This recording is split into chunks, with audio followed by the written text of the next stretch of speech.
एक काफिले वालों तुम इतना भी नहीं समझते थे, लूटा है तुम्हें रहजन रहबर के इशारे पर।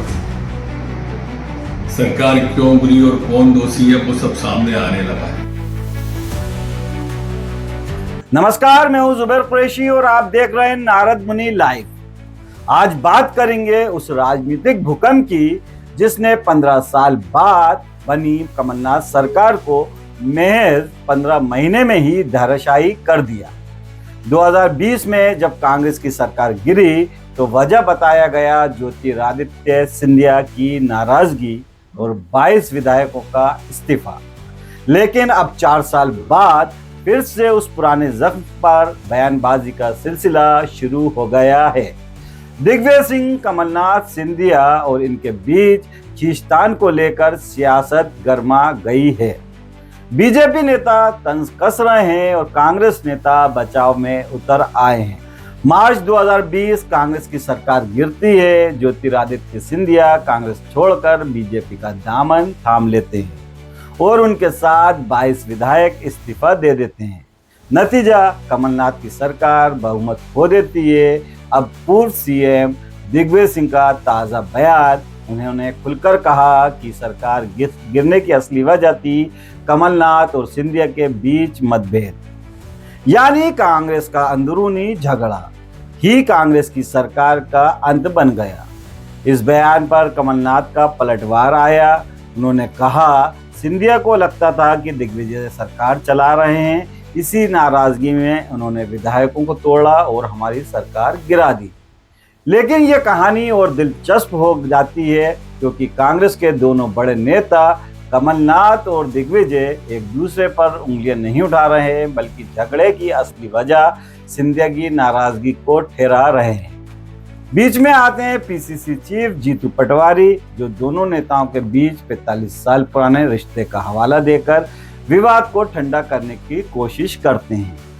जीतू पटवारी कहते हैं, कमलनाथ और दिग्विजय में 45 साल का प्रेम है, दोनों छोटे बड़े भाई हैं, पुरानी बातें उठाने का कोई मतलब नहीं। लेकिन बीजेपी इस मौके को बुनाने से पीछे नहीं हटी। पूर्व गृह मंत्री नरोत्तम मिश्रा ने तंज कसा और शेर पड़ा, एक काफिले वालों तुम इतना भी नहीं समझे थे, एक काफिले वालों तुम इतना भी नहीं समझे थे, लूटा है तुम्हें रहजन ने रहबर के इशारे पर। यानी कांग्रेस की सरकार को अंदरूनी कलह ने ही लूटा। नरोत्तम मिश्रा ने कहा, कांग्रेस को बुढ़ापे में बच्चा रूपी सरकार मिली थी, लेकिन इन्हीं नेताओं ने उसे चूम चूम कर मार डाला। इतना ही नहीं, उन्होंने आरोप लगाया कि सुपर सीएम दिग्विजय सिंह ने सरकार से भ्रष्टाचारी फैसले कराए।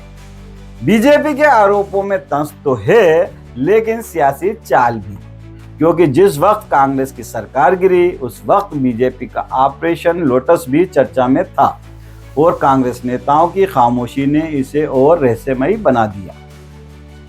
10 मार्च 2020 ज्योतिरादित्य सिंधिया दिल्ली पहुंचते हैं। पहले अमित शाह से मुलाकात, फिर पीएम मोदी से भेंट। कुछ ही घंटों में कांग्रेस को भेज देते हैं इस्तीफा। इसके साथ ही बेंगलुरु में बैठे 22 विधायक भी सामूहिक इस्तीफा दे देते हैं। कांग्रेस सरकार अलमत में आ जाती है। कहानी यहीं खत्म नहीं होती। बीजेपी नेताओं के मुताबिक कांग्रेस की नाव को उसके कप्तान ने ही डुबोया। वहीं कांग्रेस नेताओं का दावा, सिंधिया को प्रदेश अध्यक्ष नहीं बनाने की जिद ने पूरी सरकार गिरा दी। असल सवाल यही है, क्या सचमुच दिग्विजय और कमलनाथ के बीच मतभेद सरकार गिरने की वजह थे, या फिर सिंधिया की महत्वाकांक्षा और कांग्रेस हाईकमान की अनदेखी ने यह हालत पैदा की?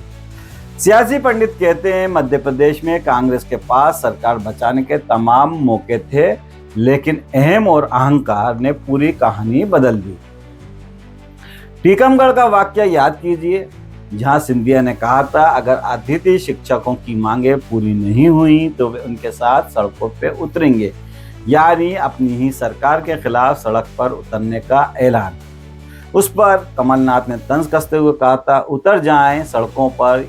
यही बयान दोनों नेताओं के बीच दरार की शुरुआत बना।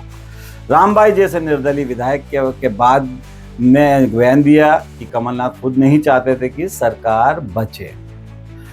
तो साफ है 2020 की पूरी सियासी पाठकथा अहंकार, अनदेखी और महत्वाकांक्षा का संगम थी। कमलनाथ कहते हैं पुरानी बातें याद करने का कोई फायदा नहीं। दिग्विजय सिंह कहते हैं हमने समझौता कराने की कोशिश की लेकिन कामयाब नहीं हो पाए।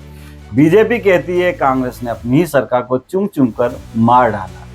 सवाल जनता का है, क्या 2020 का वो सियासी भूकंप सिर्फ एक ऐतिहासिक हादसा था या फिर 2025 की राजनीति में भी वही दरारें, वही खींचतान फिर से सिर उठा रही हैं?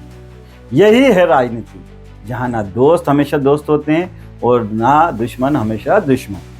नमस्कार, मैं हूं जुबैर कुरैशी और आप देख रहे हैं नारद मुनि लाइव। दोस्तों, अगर आपको ये वीडियो पसंद आए तो इसको लाइक करें, शेयर करें और हाँ, चैनल को सब्सक्राइब करना ना भूलें। और साथ में इस वीडियो को आपको कैसा लगा इस पर अपनी राय ज़रूर हमें कमेंट करके ज़रूर बताएं। और साथ में गुजारिश भी कि सारे धर्मों का सम्मान करें, क्योंकि सारे जहां से अच्छा हिंदुस्तान हमारा। नमस्कार, जय हिंद।